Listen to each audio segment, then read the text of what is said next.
Hello everybody, my name is Kelly Dorji and I'm reading for you today on Bhutan Storytelling Series from a book called The Folktales of Bhutan by Kunzang Choden.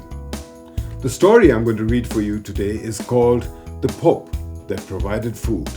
Now Phob means bowl in Dzongkha.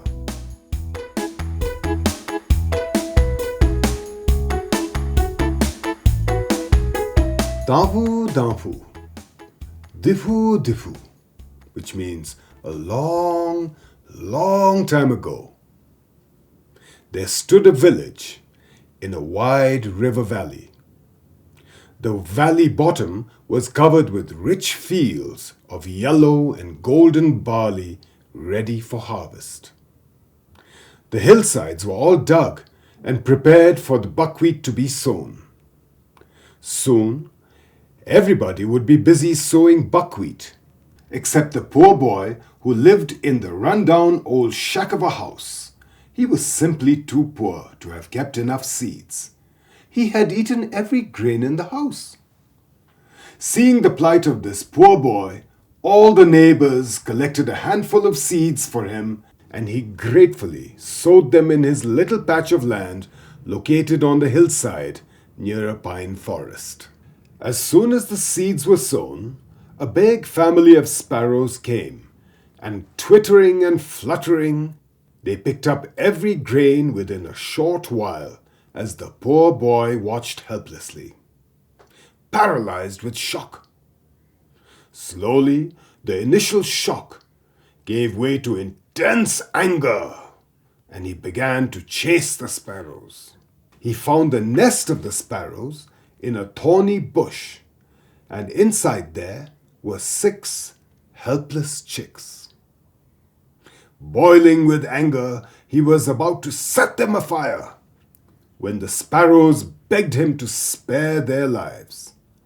The boy said, "What will I live on now that you have eaten my seeds? I cannot spare your lives." The father sparrow gave him a phob, a bowl, and said, "With this phob, you do not have to do a day's work. Whatever you want will come out of this phob." So the boy took the phob and went home. It was true. The phob produced rich and delicious meals for the poor boy every day, anytime he asked it. As the boy no longer went to beg for scraps of food from his rich neighbor's house, the Mailama or matriarch of that household became very suspicious. One day, she went to see how the poor boy was feeding himself. As she watched him, he took a fairly worn-out phob from the pouch of his coat and put it in front of him. Then he said, "Today, I would like a very rich meal. I would like to have rice and meat. Use red rice and give me Singchang, a local drink, to go along with the food." Before she could blink her eyes, the food was in front of the boy. The Bangchang, or bamboo basket, was filled with steaming red rice. The rice grains were so even and smooth. She had never seen the like before.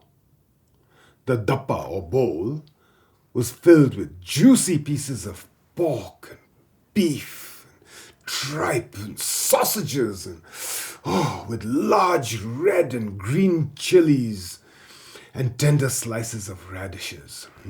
Yummy. The meal appeared as if it had just been cooked. The boy began to eat the food without a hint of surprise. He ate the meal with a great smacking of his lips, and then held up the ornately decorated bottle and poured himself a cup of the coolest and clearest Singchang, or drink, you had ever seen. The woman decided at once that she had to have that magical phob. She began to plan how she could possibly get it from him. She asked the poor boy to run an errand to the next valley together with her son. As they had to cross numerous gorges and ravines to reach the next valley, they would be away for a few days. So the woman and her son went to the poor boy, and in her sweetest voice, which was filled with faint concern, she told him that she would keep the Phob with her for safekeeping while he was away. After some days, the boys returned from their trip, and the woman gave the Phob back to the poor boy. What she had actually done was to keep the magical Phob for herself and gave him another Phob which was very like it.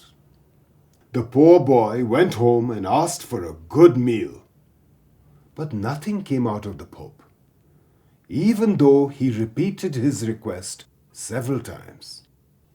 The poor boy became very angry and went straight to the sparrow and demanded to know why he had been cheated. This time, the sparrow gave him a kid or a baby goat, saying, "Every time you wash and pat the kid, you will get enough money to buy food for a long time."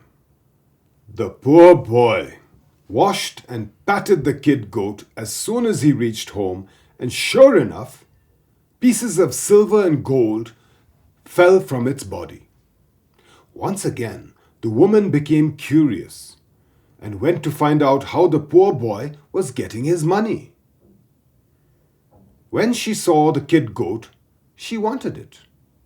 She once again succeeded in replacing the kid goat with the false one. When the false kid goat failed to produce any coins, the poor boy headed straight to the sparrow and asked for something else. The sparrow said, "You did not look after the gifts very well, and that's how you lost them. Now I have nothing else but this stick.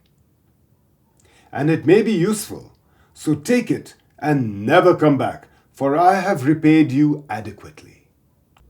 The poor boy was now crestfallen and said, "What can I do with the stick?" "Place the stick on your altar, revere it, and make 3 prostrations towards it, and it will beat up anybody you ask it to."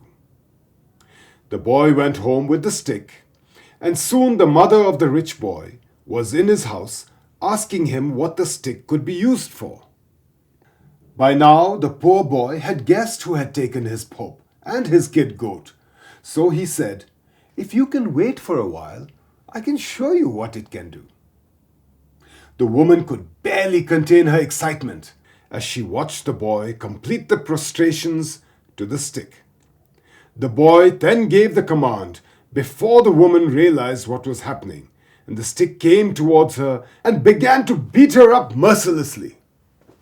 She ran out of the house, but the stick chased her wherever she went. Stumbling and falling repeatedly, she eventually was able to stammer, "I submit! I surrender! I was the one. I've taken the Phob and the kid goat, but I'll return them to you immediately." Yeah. In that case, stick, stop, the boy ordered.